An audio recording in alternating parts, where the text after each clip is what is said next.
हमारे पिता परमेश्वर और प्रभु यीशु मसीह के नाम से आप सबका अनुग्रह और शांति मिलती रहे, आमीन। आइए आप सबको वचन के माध्यम से स्वागत करता हूँ। आज का वचन का विषय है भविष्यवाणी और अन्य अन्य भाषाएं। जी हाँ, टंग्स, ग्लोसाइस, ग्रीक भाषा में ग्लोसाइस, जो अन्य भाषा जो है ग्लोसा, जी हाँ, उसको हम सीखेंगे। जो हमारे पास जो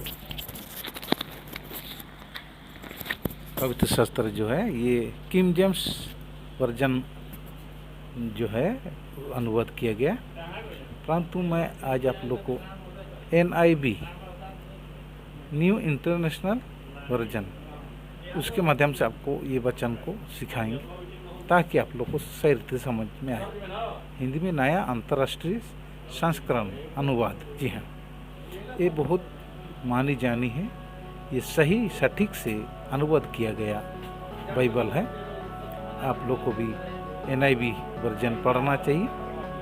इसमें लिखा है कैसे, इस सब को हम देखेंगे आज, ताकि हम लोग को अन्य भाषा के विषय में सही रीति से समझ में आए। जी हाँ, बहुत सारे कलीसिया में अन्य भाषा जो लबा लबा कहते हैं उसको बोलते हैं अन्य भाषा। ऐसे ही कुरिन्थी के कलीसिया में ऐसे ही लोग घुस गए थे और कहते हैं कि परमेश्वर से बातें करते हैं हम लोग, ये स्वर्गीय भाषा कहते थे, परंतु वो स्वर्गीय भाषा नहीं, ना परमेश्वर से बातें करते। तो मूर्ति पूजक लोग कलीसिया में घुस गए थे, जो वो लोग देवी देवताओं को पूजा करते थे। वो वचन ऐसे लिखा है कि अन्य परमेश्वर से बातें करते, जैसे कि लिखे। आइए हम थोड़ा वचन पढ़ लेते हैं। NIV से पढ़ेंगे आज। NIV वर्जन बाइबल से देखते हैं, 1 से पढ़ेंगे। प्रेम के मार्ग पर चलो और आत्मा के वरदानों की विशेष करके भविष्यवाणी की लालसा करो। भविष्यवाणी जो है ये जैसे कि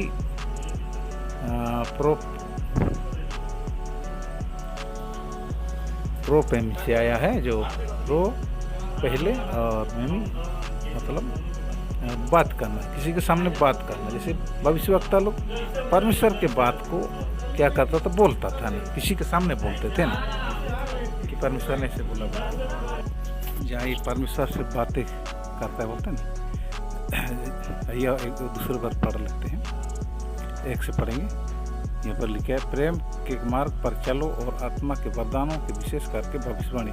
जैसे भविष्यवाणी मतलब किसी के सामने बोलना, यानी कि परमेश्वर की बातें को किसी को सुनाना। जी हाँ, उस समय बाइबल कंप्लीट नहीं हुआ था, तो परमेश्वर के आत्मा के द्वारा जो भविष्यवक्ता को चुना था वो लोग के माध्यम से बोलता था। जी, इब्रानी 1 में लिखा है, 1 में, पूर्व युग में परमेश्वर ने बाप दादों से थोड़ा थोड़ा करके और भांति भांति से भविष्यवक्ताओं के द्वारा बातें कर इन अंतिम दिनों में हमसे पुत्र के द्वारा बातें की, जिसे उसने सारी वस्तुओं का वारिस ठहराया और उसी के द्वारा उसने सारी सृष्टि की रचना की है। क्या बोला? परमेश्वर ने बाप दादों से थोड़ा थोड़ा करके और भांति भांति, है ना, भांति भांति से भविष्यवक्ताओं के द्वारा बातें की है। भांति भांति, भिन्न भिन्न, है ना, अन्य अन्य, है ना, भाषाओं में बातें की है। बाप दादा जो है, जो उनके जो कोई हिब्रू है, जैसे कि इब्रानी हो या यूनानी हो या बहुत सारी भाषाएं जो है संसार में जितने भी है, जहाँ से अलग हो गए तो वहाँ से भाषा का अलग अलग हो गया। जहाँ बेबीलोन से, है ना, वहाँ से भाषा का जो परमेश्वर ने क्या देखा कि लोग संसार में नहीं फैल रहा है, तो उसने भाषाओं को डाला। वहाँ से अलग अलग भाषा, अलग अलग कुल बन गए और लोग कुल हो गए। तो उनके अलग अलग भाषाओं में, भिन्न भिन्न भाषाओं में, भांति भांति भाषाओं में क्या कर रहा था, भविष्य वक्ताओं के द्वारा बातें की, है ना। तो अंतिम दिन में प्रभु यीशु मसीह के द्वारा बातें की बोल रहा है। तो यही चीज़ भविष्यवाणी की ही, तो इसीलिए बोल रहा है कि भविष्यवाणी की लालसा करो, क्योंकि जो अन्य भाषा में बोलता है वह मनुष्य से नहीं परंतु परमेश्वर से बातें करता है। जी हाँ, इसी को लेके लोग क्या करते हैं, हम परमेश्वर से बातें कर रहे हैं। परमेश्वर उसने भाषा बनाया, सबको बताया है ना, सबको भाषा दी है, सबकी भाषा समझता है क्योंकि खुद भाषा बनाया उसने, है ना। ऐसा कोई भाषा नहीं जो कोई नहीं समझेगा, ऐसे वाला नहीं करेगा। जितने भी प्रभु यीशु भी मसीह भी समझने वाला भाषा में प्रार्थना करना सिखाया। कहा कि जब तुम प्रार्थना करो तो कहो, हे मेरे पिता तू जो स्वर्ग में, तेरा नाम पवित्र किया जाए ना। प्रार्थना करने भी सिखाया हमें, कोई ऐसे अलग कोई भाषा में प्रार्थना करना नहीं सिखाया। यह क्या बोलता है, मनुष्य से नहीं परंतु परमेश्वर से, यहाँ पर किसी परमेश्वर से बातें करता है। ये वचन को जो है ग्रीक में ऐसे कुछ लिखा है। जो लोग मूर्ति पूजक से आए थे लोग, किसी ईश्वर मतलब ये तो मनुष्य से नहीं बात कर रहा है, या मनुष्य से समझने वाली बात नहीं कर रहा है। ये तो अपने जैसे कि आत्मा में बोलता है ना, आत्मा में होकर बोलता है, तो वहाँ अनजान ईश्वर लोग का वहाँ पहुँच जाता है। जैसे कि जादू टोना वाला क्या करता है, वो लोग अपने देवी देवताओं के पास पहुँच जाता है, आत्मा में हो जाता है। शरीर ही है लेकिन आत्मा में वो लोग से बातचीत करता है। वो लोग ऐसे ही लोग करते थे। वही को कलीसिया में लेके आया और कहते कि हम लोग चेलों को जो मिला था वरदान, वैसे जो पेंतीकोस्ती वही हम लोग बोलेंगे, लेकिन ऐसे नहीं। तो आइए हम पढ़ते हैं। यहाँ पर समझने की जरूरत है, परमेश्वर बातें कर, और ना तो कोई उन्हें समझता है और ना ही कोई भेद की बातें आत्मा के द्वारा बोलता है। ये देख क्या बोल रहा है, और ना तो कोई उन्हें समझता है, जो अल्लाह अल्लाह करता है उसको कोई नहीं समझता है, और ना ही कोई भेद की बातें आत्मा के द्वारा बोलता है ना। और ना समझता है और ना ही कोई भेद की बातें आत्मा में द्वारा बोलता है। ये पर ऐसे बोल रहा है। और जो वो अपना जो किंग जेम्स में अलग ही लिखा है ना, यहाँ पर क्या लिखा है, क्योंकि जो अन्य भाषा में बातें करता है वो परमेश्वर से नहीं परंतु परमेश्वर से बातें करता है, इसलिए कि उसकी बातें कोई नहीं समझता है, क्योंकि वह वेद की बातें आत्मा में होकर बोलता है, ऐसे बोलता है ना। यहाँ पर ऐसे नहीं लिखा है, यहाँ पर लिखा है जो अन्य भाषा में बोलता है वो दो में, और ना तो कोई उन्हें समझता है और ना ही कोई भेद की बातें आत्मा के द्वारा बोलता है। वो आत्मा के द्वारा भी नहीं बोलता है, ना वेद के द्वारा बोलता है, वो भी नहीं बोलता बोला ना। परंतु जो भविष्यवाणी करता है वह मनुष्य को दृढ़ करने और प्रोत्साहन देने और शांति देने के लिए बोलता है। कौन भविष्यवाणी जो बोलता है, वचन जो सुनाता है, उस समय वचन मतलब बाइबल नहीं था, वो परमेश्वर के आत्मा के द्वारा वो भविष्यवाणी करता था, जो वचन को है ना, परमेश्वर की वचन को बोलता था। ये चीज़ अभी तो वचन कंप्लीट हो गया, तो अभी बाइबल ही काफ़ी है। बाइबल से हम लोग संपूर्ण पवित्र शास्त्र बोलता है ना, उसको बोल रहा है।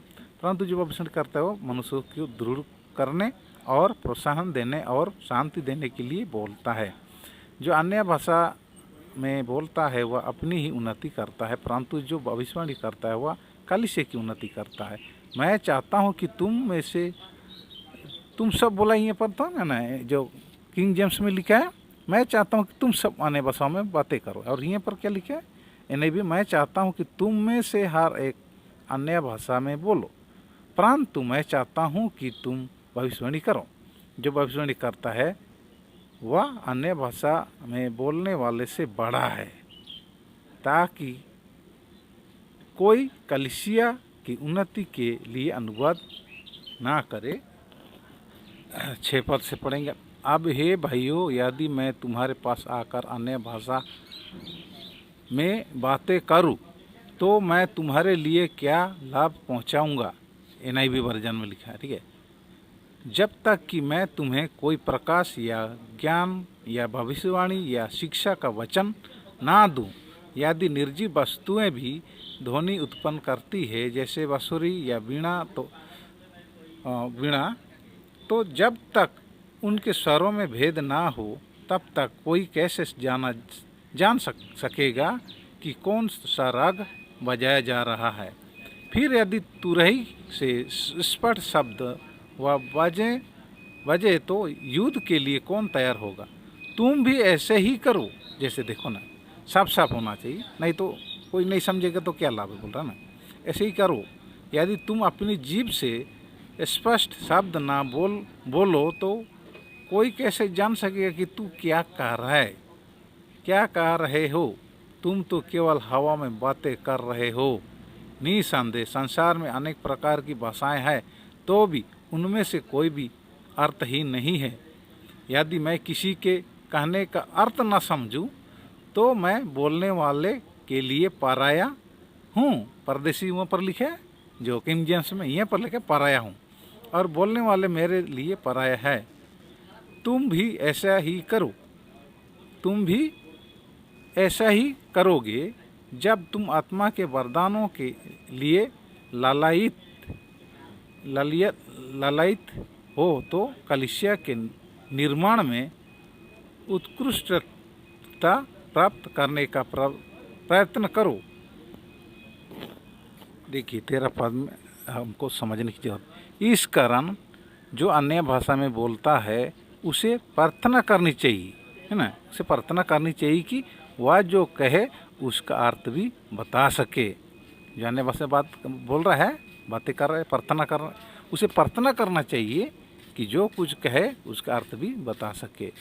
क्योंकि यदि मैं अन्य भाषा में प्रार्थना करूँ तो मेरी आत्मा तो प्रार्थना करती है, परंतु मेरी बुद्धि निष्फल रहती है। सो मैं क्या करूँ, मैं अपनी आत्मा से प्रार्थना करूँगा, परंतु अपनी बुद्धि से भी प्रार्थना करूँगा। मैं अपनी आत्मा से भी गाऊँगा, परंतु अपनी बुद्धि से भी गाऊँगा।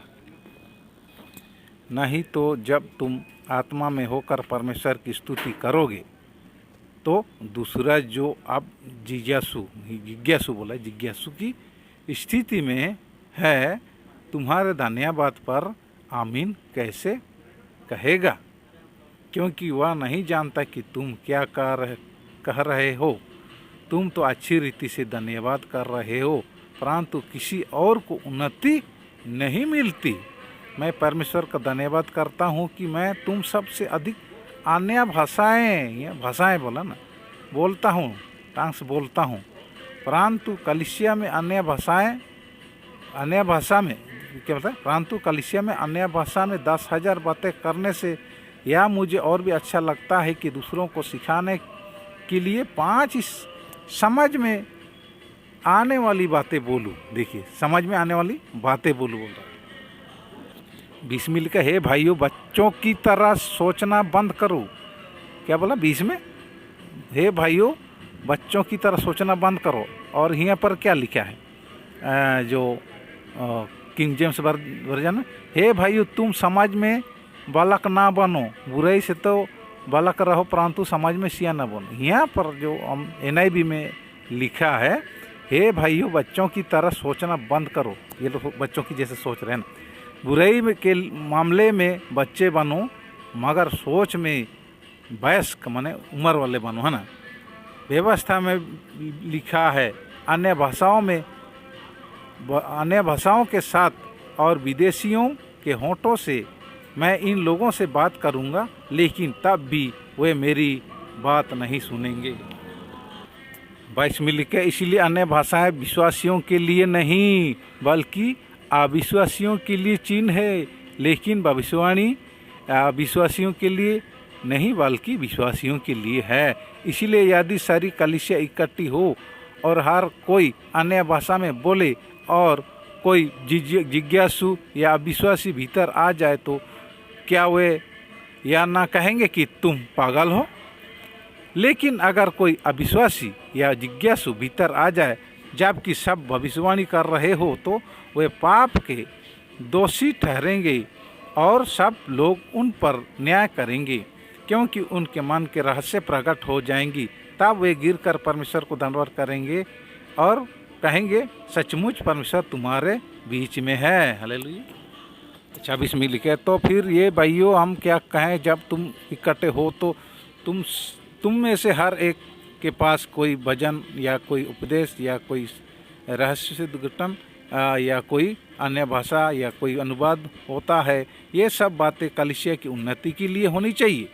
यदि कोई अन्य भाषा में बोले तो 2 या अधिक से अधिक 3 जनों को एक एक करके बोलना चाहिए और कोई उसका अनुवाद करे। यदि कोई अनुवाद ना हो तो वो बोलने वाले को कलीसिया में चुप रहना चाहिए और अपने आप से और परमेश्वर से बातें करनी चाहिए। यह स्पष्ट कहा है कि यदि कोई अनुवाद करने वाला ना हो तो कलीसिया में अन्य भाषा बोलने लगे क्या करें, चुप रहे बोल रहा है। कैसे समझाए कलिसिया को, हमको ध्यान से उसको समझना है।